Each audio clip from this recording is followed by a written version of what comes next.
दुनिया उस वक्त सकते में आ गई जब अमेरिका ने ईरान की 3 महत्वपूर्ण, सबसे महत्वपूर्ण न्यूक्लियर साइट्स पर बम बरसाकर उन्हें ध्वस्त कर दिया।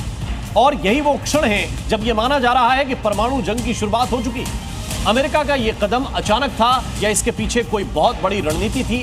क्या ईरान परमाणु बम बना चुका था? यह सवाल इसलिए क्योंकि आशंका थी कि कुछ साइट्स पर बम की असेंबली प्रोसेस शुरू हो चुकी है। अमेरिका किसी भी कीमत पर ईरान को परमाणु ताकत नहीं बनने देना चाहता था और इसीलिए ट्रंप ने उसके एटमी ठिकानों पर वार कर दिया। अंधेरी रात में आसमान चीरते हुए अमेरिकी B-2 बॉम्बर्स ने ईरान के न्यूक्लियर किलों पर हमला बोला।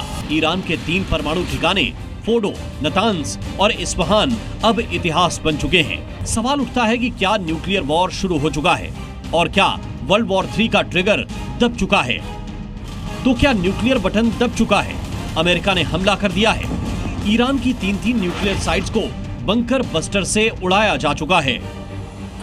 सवाल है, ईरान का न्यूक्लियर बम बचा या खत्म?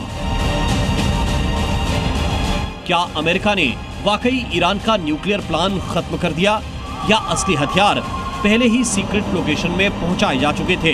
क्या ईरान के पास अभी भी न्यूक्लियर वॉरहेड है? क्या जवाब में परमाणु हमला होगा? अगर हमला हुआ तो टारगेट कौन होगा? ऐसे तमाम सवाल दुनिया के मन में कौंध रहे हैं।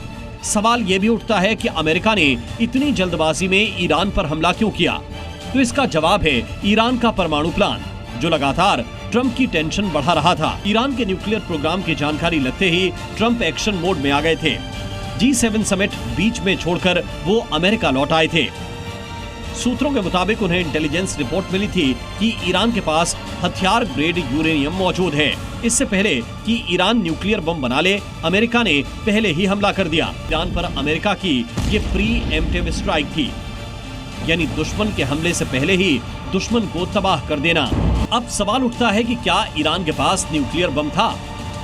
इस पर ईरान का दावा है कि वो शांतिपूर्ण न्यूक्लियर प्रोग्राम चला रहा था, लेकिन अमेरिकी और इजरायली एजेंसियों के पास इनपुट था कि ईरान के पास 10 परमाणु बम बनाने लायक यूरेनियम था।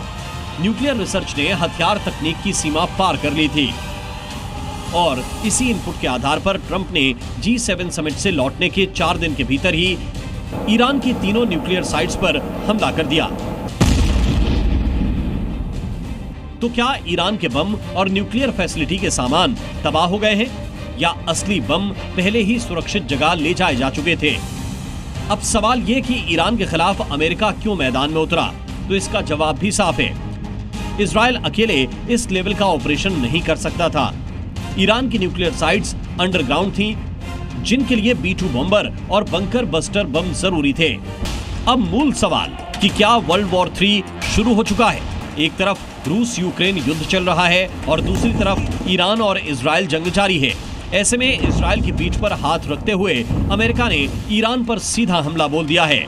वहीं रूस और चीन इस पूरे घटनाक्रम को बारीकी से देख रहे हैं। यूक्रेन से पुतिन आर पार की लड़ाई कर रहे हैं। चीन और ताइवान तनाव अलग है।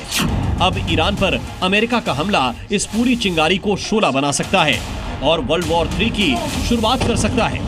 अब सबसे अहम सवाल, ईरान का अगला कदम क्या होगा? अमेरिका के सीधे दखल के बाद ईरान अब 3 मोर्चों पर जवाब देने की सोच सकता है। पहला, सीधा जवाब, जैसे इजराइल पर अटैक की फ्रीक्वेंसी बढ़ा सकता है। अमेरिकी बेस पर भी काउंटर अटैक की सोच सकता है। दूसरा, प्रॉक्सी जवाब, अमेरिका के दुश्मनों को एक्टिव कर सकता है, इराकी ग्रुप्स को मोर्चे पर भेज सकता है। और तीसरा जवाब, अगर वाकई ईरान ने एटम बम बचा लिया था तो खतरा और बड़ा है। अब ये जंग सिर्फ ईरान और इजराइल के बीच नहीं रही। अमेरिका के सीधे शामिल होते ही हालात बदल चुके हैं। ट्रंप ने न्यूक्लियर ट्रिगर दबा दिया है और दुनिया वर्ल्ड वॉर 3 की तरफ बढ़ रही है। ब्यूरो रिपोर्ट, जी मीडिया।